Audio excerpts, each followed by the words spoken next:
Hello one, hello all, welcome to this Dexter's Top 10 Adversaries. I wanted to say villains, but Dexter is an anti-hero and some could argue he's a villain. Spoilers while we move ahead, like I would say LaGuerta would say that Dexter's a villain. So we're going to treat this as delicately as possible. I do know that Cody Leach is doing something very similar, although I do think he's going just on a season by season basis. So here are my top 10 key adversaries during the Dexter seasons 1 through New Blood run.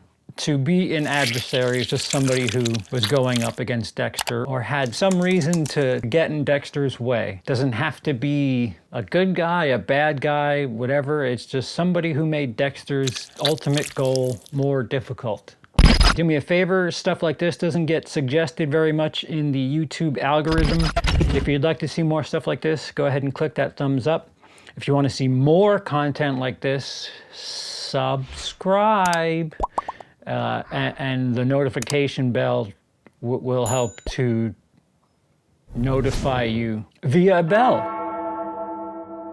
You'll see I have little characteristics as to how I graded them. I mean, there's no real math to this, so it's just what I thought and how I gathered the list and how I ranked it.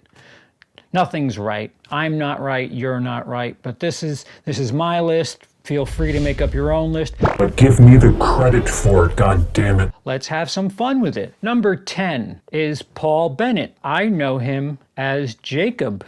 Do you have any idea how badly I want to kill you? Yes. Technically, he was the first person to find out Dexter. He gave Dexter friction because Dexter was the guy dating his ex-wife. It's such a weird trope how people, especially in movies, like they get pissed off that, hey, who's this guy taking care of my kids? Like, you mean the thing you weren't doing? What are you worried about? Just fucking let him do it. Paul, of course, flew a little too close to the sun and, well, he was in jail. Again, this is season 1, so we didn't really have much to go on, but he was the first real, oh, what's gonna go on here? And then he just died. 9. Number 9 is Rita. And yes, I'm serious, especially in the very beginning. She was a little curious, a bit suspicious about Dexter's schedule. She thought he was up on the H, well, due to her past and dating such glorious men in her history. Dexter had to cop to being a drug addict, and that's something for security and trust. Let me tell you that right now. Wow. Before they got married, she was kind of leery of things he did. I mean, the fucking guy was always out late. I couldn't imagine balancing just a job and murder, let alone a job, murder, dating, taking care of somebody else's kids. Oh yeah, and sleep somewhere. The guy was a maniac.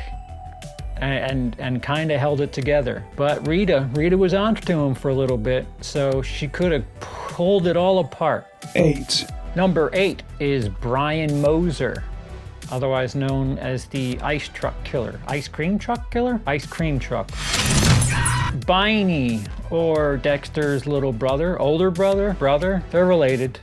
Their mom got hacked up to shit. They were equally fucked up, yet still kind of hidden amongst the rest of us, which is horrifying. But Brian, he seemed a little extra fucked up. And then he said, hey, I found your half-sister and I'm gonna marry her and then kill her and then we can go do murder stuff together. And he knew who Dexter was. So again, another person who could have just rained shit on Dexter, let alone murdered Deb, which would have rained blood. 7. Hannah McKay, another ex-convict, or I don't know, did she allegedly get off? I don't remember, but she poisoned people. You know, that dating material. You know, hot blondes, if you're an attractive blonde female with blue eyes and your shit's in shape, you can rebound relatively quickly. And Dexter just said, here, take my kid. What, poison my sister? I love how Deb throughout the show has just been like the fucking crash test dummy throughout the entire series. Yeah, this person's bad. They tried to kill Deb. This person's bad. They tried to kill Deb. Fucked up show this is. Does anybody have values on this show? 6. See, it'd be easier if I was Batista because he just turns R's into other letters. The wobbly. Maria la Guerta. But I can't. Not gonna get my honorary Latin American card.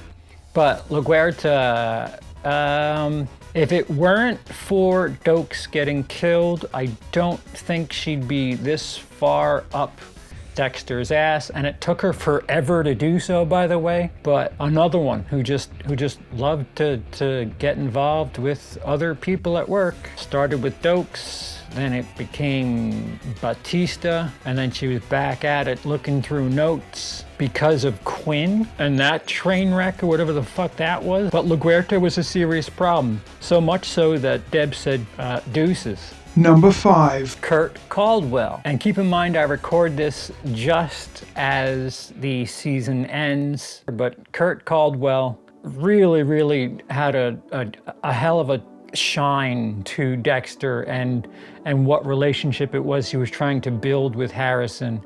And he was just stepping in on that, and he had his own fucked up shit. It's funny how Dexter always finds these towns where somebody's like killing 60 people and just being secretive about it. He goes to Nowheresville, New York, and there's a guy just with a beauty closet underneath the ground, and this guy wants to fucking groom Dexter's son. It was interesting because I felt like it was an inverse to the way that Kurt treated Harrison reminded me a bit of the relationship that Dexter had with another character that we'll get to in a minute, and then I'll expand further on that when we get to it. But Kurt was certainly an adversary, right up until episode 9 of New Blood.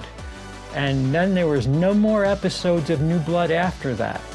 Number 4. Miguel Prado, otherwise known as Jimmy Smits. Dexter got a little too close, showed a little too much to this guy, and Miguel had a hothead of a brother, so like the more that he let secrets out, the more toxic the possibilities were for Dexter.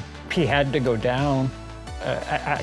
There was a certain point where at least a third of the way through the season, or a third of the way through their relationship, you were like, yeah, no, this guy's somebody's gonna die. And they have to, because no two people keep secrets like this. Number 3. Is Dexter Morgan. Well, she didn't know anything for nearly 6 full seasons.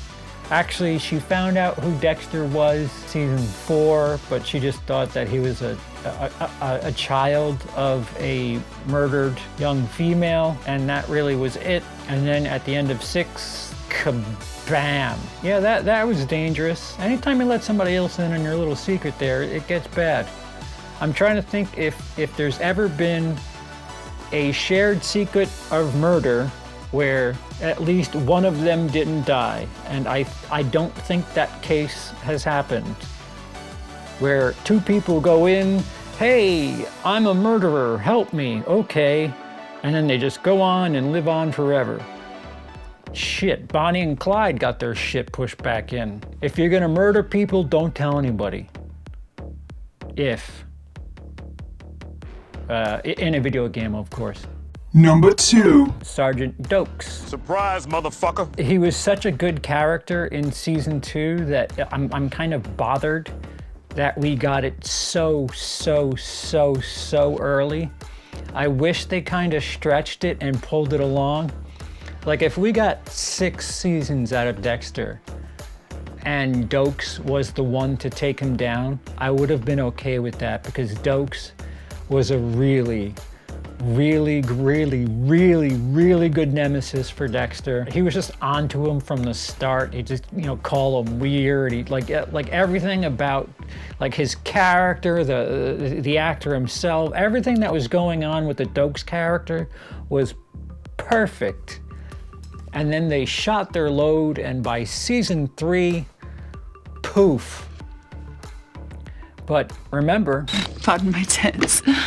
And number 1. Number 1, it's Arthur Mitchell, the main villain from season 4, the Trinity killer plus buried babies. Remember that, Trinity plus buried babies. That's what we're gonna call him from now on. The father figure that Dexter never had, and at times there was a bit of ebb and flow where Dexter was genuinely learning something from him, and he had some sort of respect for Arthur's character, and there was times where like he had the chance to let him die. They hit that deer on the side of the road, and Dexter could have just fucking chopped him off the head with the neck, or chopped his neck off with an axe. If he chopped him off the head with a neck, that would have been entertainment. There was just so much with the Arthur Mitchell character, and just the bittersweet ending I thought was perfect. He thought he finally got his man. Much in a parallel to New Blood, I felt like if they had ended New Blood the way they ended season 4,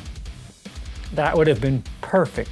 If somehow Dexter got Kurt, but Kurt got Harrison, and it was somehow a version of season 4, that would have been perfect. Because Dexter at the end of season 4, he gets his man in Arthur, but Arthur had 1 kill left in him, and it was Dexter's Rita with little baby Harrison in the bloody pool of blood, especially with all the metaphors to fatherhood and how much the child depends on the father and things like that. And I thought it was a bit of a tit for tat. If you erase episode 10 from New Blood and have that ending be 9 and have something to do with Dexter catching Kurt, and or Kurt catching Harrison, or Harrison having to decide between saving Kurt or Dexter, and just calling the cops on both of them. Like there were, I'm telling you, there was like 6 different opportunities to really knock that season home, and what they did was pull the safety off. And they made Angela, who is such a decent cop, which I could have put on this list, by the way. The more I think about it, if I made this like a 15 or a 20 person long list, Angela would be on it, and she might break through the top 10. I mean, shit, she broke the case with the help of some shoehorned people from Miami. Anywho, that is my 10. Again, they're not all bad people. Dexter is an anti-hero, so take that with what you will. What are your 10 top adversaries for the Dexter series? Seasons 1, 2, 3, 4, 5, 6, 7, 8, and New Blood. If you enjoyed this, please give me a thumbs up. If you want to see more stuff like this, clicking subscribe helps everybody out. If you want to be notified of when stuff like this comes out, clicking that bell should notify you. Thank you so much for taking part. I have been Charles, otherwise known as CP. You haven't. Tonight's the night.